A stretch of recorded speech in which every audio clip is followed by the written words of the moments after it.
दोस्तों, इस दुनिया में कई बुरी लतें हैं और इन्हीं बुरी लतों में से एक लत है जुए की लत। अगर ये लत एक बार किसी व्यक्ति को लग जाए तो उसकी ज़िंदगी बर्बाद होने में देर नहीं लगती और जब तक उसे अपनी बर्बादी का एहसास होता है, जब तक बहुत देर हो चुकी होती है। आज की भी हमारी ये सच्ची घटना कुछ इसी पर आधारित है।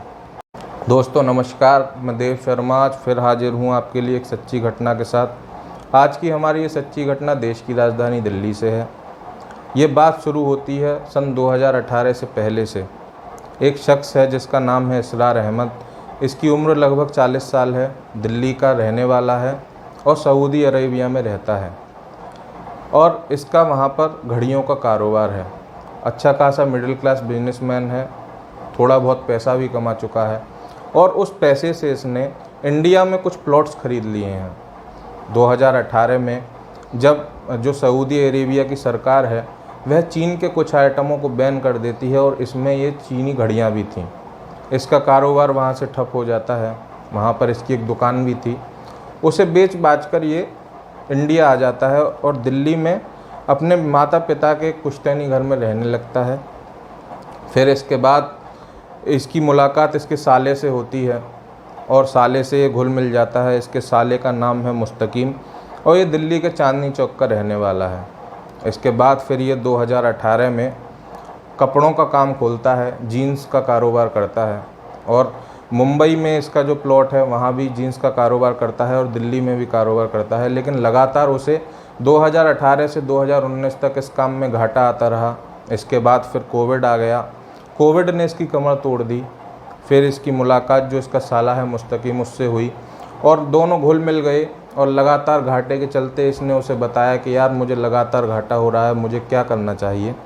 तो मुस्तकीम बोला कि तुम्हें एक बार अपना लक आजमाना चाहिए। दोस्तों, जो इसरार अहमद है वह मुस्तकीम से कहता है कि ये कैसे किया जाता है। तो मुस्तकीम उसे बताता है कि IPL के जो मैच होते हैं इनमें सट्टा लगाया जाता है और जब आप इसमें अपनी रकम लगाते हैं तो लगभग ये रकम दुगनी होकर आपको मिलती है अगर आप जीतते हैं तो, और अगर आप नहीं जीतते तो वो रकम जिस पर आप पैसा लगा रहे हैं उसकी हो जाती है।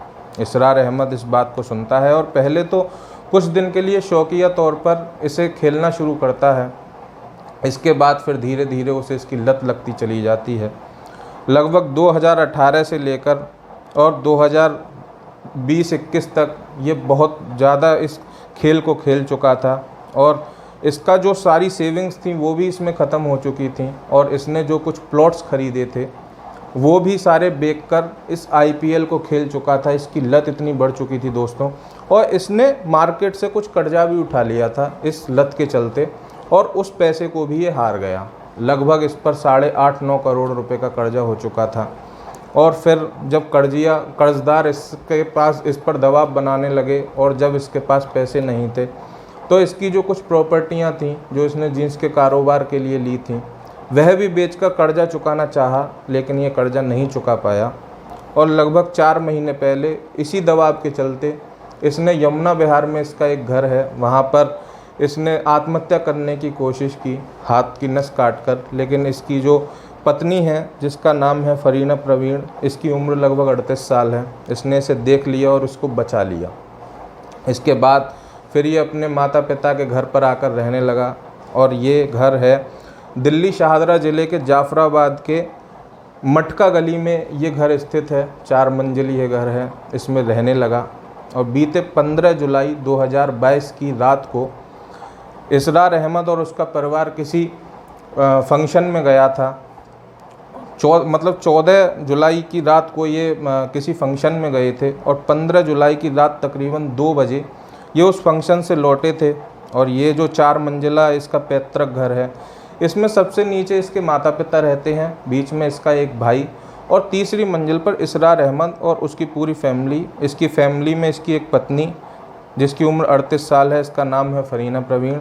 इसकी 2 बेटियां हैं, एक का नाम है यशफिका, इसकी उम्र है 13 साल और एक का नाम है इनाया, इसकी उम्र है 9 साल। और इसके 2 बेटे हैं, इसमें से एक का नाम है रेयान, इसकी उम्र है 11 साल, एक का नाम है रहीद, इसकी उम्र है 4 साल। और ये लगभग 6 मेंबर उस तीसरे फ्लोर पर रहते हैं, पूरी फैमिली इसरार अहमद की।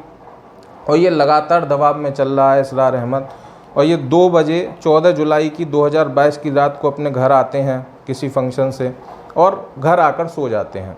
सोने के बाद सुबह इसरार अहमद उठता है लगभग 6 बजे और 6:30 बजे ये अपनी उन 2 बेटियों को और अपनी बीवी को कुछ एक नशीली चीज़ सुंघाता है और वह गहरी नींद में सो जाते हैं। और सोने के बाद ये एक पिस्टन निकालता है और पिस्टन से उन पर फायर करता है, उनके सिर में गोली मारता है और उनकी वहीं मौत हो जाती है। 2 बेटियां और अपनी बीवी उन्हें मारता है। फिर ये लगभग 6:30 बजे से और 7 बजे तक आधे घंटे तक तकरीबन 7 वीडियो बनाता है और उसमें अपनी मौत का कारण बताता है और कुछ ऐसे लोगों का भी नाम लेता है जिनकी वजह से वो मर रहा है और इसकी मौत का कारण क्या है वह भी बताता है और इसने बेटियों को क्यों मारा और बेटों को क्यों छोड़ दिया इसका भी कारण बताता है। एक वीडियो में वह ये बताता है कि वह लगातार कर्जे में है, वह IPL का पर सट्टा लगाता था और लगभग उस पर 8.5 करोड़ रुपए का कर्जा हो चुका था, जिसे ना चुकाने के चलते वह अपनी जान दे रहा है और साथ में अपनी बेटियों को भी मार रहा है। एक वीडियो में वह ये बताता है कि मैं अपनी बेटियों को इसलिए मार रहा हूँ क्योंकि बेटियाँ बिना बाप के और बिना माँ बाप के सहारे के पल नहीं सकती और जो मेरे बेटे हैं वह किसी न किसी तरह पल जाएंगे, लेकिन मेरी बेटियाँ बिना माँ बाप के नहीं पल सकती। इसलिए वह अपनी दोनों बेटियों को गोली मार देता है, अपनी बीवी को। और फिर इसके बाद वह एक वीडियो में अपनी फैमिली की मौत का बहुत दुख मना रहा था और फिर वह अपनी गोली मारकर अपनी हत्या कर लेता है। इसके बाद फिर जो बच्चे हैं उन्हें भी उसने कुछ नशीली चीज़ सुंघाई थी और वह लगभग 10 से 11 बजे उठते हैं सुबह और वह फिर अपने नीचे चाचा के पास पहुंचते हैं और वह कहते हैं कि ऐसे ऐसे पिताजी की और दोनों बहनों की और माताजी की लाश ऊपर पड़ी हुई है और आप चलें और देखें। पूरी फैमिली ऊपर आती है, देखती है और वह हैरान थे कि लगभग 4 गोलियां इस घर में चलीं सुबह लगभग 6:30 से 7 बजे के बीच। खुद ने भी उसने अपनी जान दी और 2 अपनी बेटियों को मारा। 11 और 9 साल की एक बेटी है, 13 और 9 साल की एक बेटी है, उसे भी मारा, खुद की भी जान ली और अपनी बीवी की भी जान ली। 4 गोली चली, लेकिन किसी ने 4 गोलियों की आवाज़ पूरे मोहल्ले में और पूरे घर में नहीं सुनी। लगभग 4 मंजिला घर है, इसकी भी और सबसे ऊपर वाला फ्लोर है, लेकिन इसकी आवाज़ आनी चाहिए थी, लेकिन किसी को इनकी गोलियों की आवाज़ नहीं आई। और चाचा फिर ऊपर आता है इन बच्चों का और देखता है कि वहाँ पर लाशें बिखरी पड़ी हैं, खून से लथपथ ये लोग पड़े हुए हैं, ये 2 बेटियाँ और ये इनके माँ बाप।